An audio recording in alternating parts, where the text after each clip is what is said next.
Yes, and you see, and I think what's happened, it's interesting. I mean, your listeners have obviously got a good idea of how this young lady thinks, but they probably haven't got an idea of what she looks like when she's posing like this.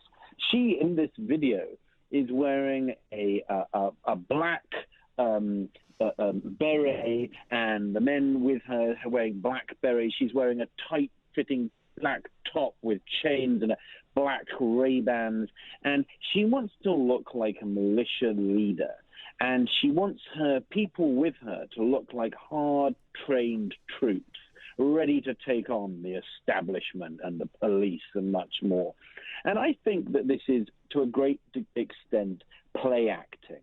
She's play acting revolutionaryism. She's even speaking in the manner of some race-baiting hero that she doubtless has in America.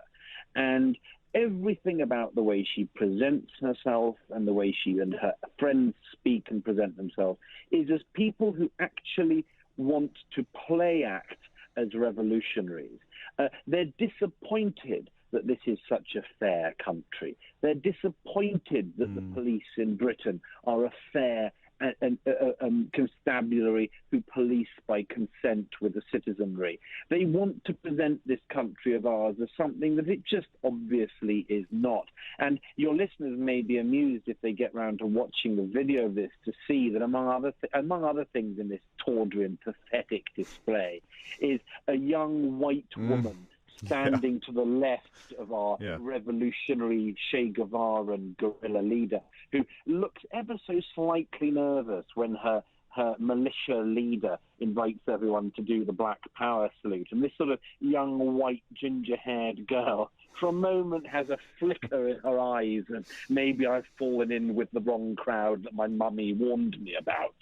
And this is, this is the reminder, they say, of the fact that there are people at all times who have some legitimate grievances.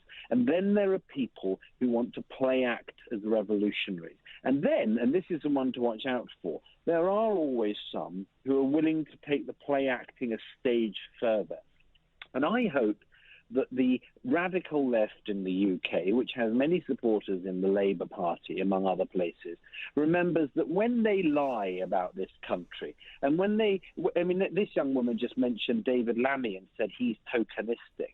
Well, when people like David Lammy get very close to whipping up crowds, as Lammy did in the wake of the Grenfell tragedy, they ought to remember there are people like this radicalized young woman who do seem to want to push things to the next level. And that's why all people in public life do have to worry about what they say. They have to be careful about what they say, and to remember that when you try to whip crowds up, there are always some people more excitable than you might have expected. We will make America great again.